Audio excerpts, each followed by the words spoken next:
Fear is a very common feeling at the moment, and is one that some people are shaming others for having. And that is not helpful because it brings shame and guilt and denial to that feeling. I want to share with you things that I have done to deal with my fear. And those are things that I usually apply to many other feelings. The first thing you should do when you feel fear is accept it. Do not deny it. Do not feel ashamed for being terrified about a situation, whatever it is. At the start of all of this, I was absolutely terrified. I was really scared because I'm 2 days away from my country and all the people I love are in the other side of the world. And as an immigrant in here, I don't get the same rights as everybody else. So I am not as protected as everybody else against anything that may happen. And obviously, with all of this, my source of income and everything else has collapsed. So the insecurity and instability has brought fear in me. And how I dealt with it? By accepting it. So first thing you should do, really accept that feeling. And by accepting, I mean grab a chair and sit down with it. Ask questions. Say it. Welcome. Thank you for being here. Thank you for being here. I know you are here for good. But let me ask you some questions. Why are you here? So really talk to your feelings. You'll see how amazingly helpful this is. But before we go into that, one thing that you have to get out of your mind before you accept fear, and for you to be able to even accept fear, you need to acknowledge that fear is not a bad thing. Fear is a way of your brain signaling to you that something is wrong, something is dangerous, and you should protect yourself. So the very primitive parts of your brain are telling you something is wrong and you need to be prepared. And if you don't listen, that signal will intensify because it wants to be listened to. So really try and process that feeling and really listen to what it has to tell you. Oftentimes it's not even straightforward. You may think, I am fearful because of this situation. You don't know into what point this situation is bringing other situations to your unconscious mind, and you need to process them in order to move on. So you're focusing on the problem, and the problem is this situation, and it may be that this situation is triggering something else. And for me, that was the case. I've realized as I was trying to process my fear, after I accepted it, you have to accept it. I realized I was just like taking a shower and just relaxing, and things were going through my mind. And as I finished my shower and I was just making a tea, and this memory popped up to my mind. Now this is a memory that I have not remembered before.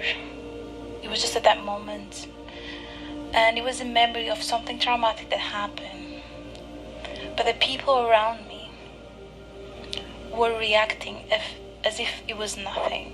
So they were trying to deny their own fear, and that has kind of triggered in me a stronger fear response.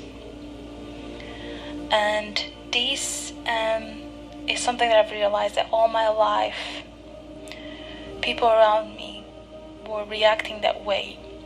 So the people that brought me up were reacting that way to serious and harmful events. and that has not helped me cope with serious and harmful events and insecurity and instability, because my way to go through was to just push through and ignore that feeling being there. And that's not really helpful, because it will only intensify and become more fearful, and you will do more fear-based actions.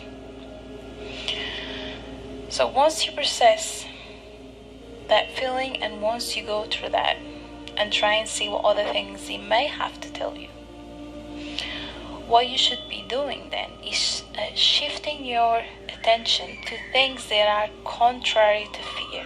So here you're not denying fear, and you're not trying to cover it with something else. You've already processed it, you've dealt with it, you've acknowledged it. So things that you can do that contradict the fear are things that respond to the fear in the rational way. Because fear is not harmful unless it stops you from really acting rationally. So you really have to process it in order to rationalize it. And then you'll be able to take rational actions. If the fear is telling you this is dangerous, or this can happen, you can take preventive measures, reasonable preventive measures. And once that big fear is out of that control over you, then you can have control over it and really take appropriate measures. If the fear is out of proportion, so will your responses. So once that fear is no longer out of proportion, you can really take appropriate measures to prevent yourself, and the fear will feel like it has been responded to. So the primitive parts of your brain will sense that they have been heard and responded to, and things are being dealt with. And once you've done that, then you can bring in other things that contradict the fear in another ways. So you can bring in things such as gratitude. And gratitude can be about small things. It can be the warm coffee you had in the morning, the warm shower you had in the morning. It can be anything. So really be grateful about the smallest of the smallest things. You can't be grateful and fearful at the same time. And you also tell your brain that, not everything is to be feared. Not everything is bad at the moment. You can also find things that make you laugh and that give you pleasure. So feelings of pleasure and laughter, they are contradictory to fear. If you are feeling fearful and you're laughing, it doesn't connect. And the brain cannot hold two contradictory things at the same time. It will choose the one that you pick most. So choose the one which is more common and prominent.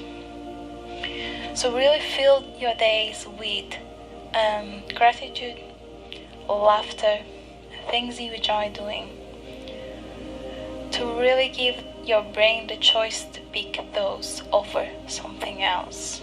But then again, you only do this when you have already processed that feeling, because if you do this without any acceptance and processing your feelings, it's like you're denying and you're running from that feeling, and the more you run, the more it will chase you. The more you run, the bigger it will become. So I hope this makes sense, and if you have any other suggestions and anything that you apply, please leave in the comments and let's open up a discussion. Those are things that have worked with me, not only with fear but with other emotions. And comparing myself to 3 weeks ago, it's a big difference. I'm calm, I am not fearful, I feel like I am in control, and I feel much more grounded and stable now that I've applied all of that. And it will take time. And it will feel worse before it gets better. It's really painful to sit with a feeling. But once you do that, that pain dissipates. And that pain was useful in some way. And it's all about making our pain useful for what it should really be. Because otherwise you are in constant suffering. In the comments, whatever you are doing at the moment to really deal with your intense feelings of fear or any other feelings, and let's help each other out. Thank you.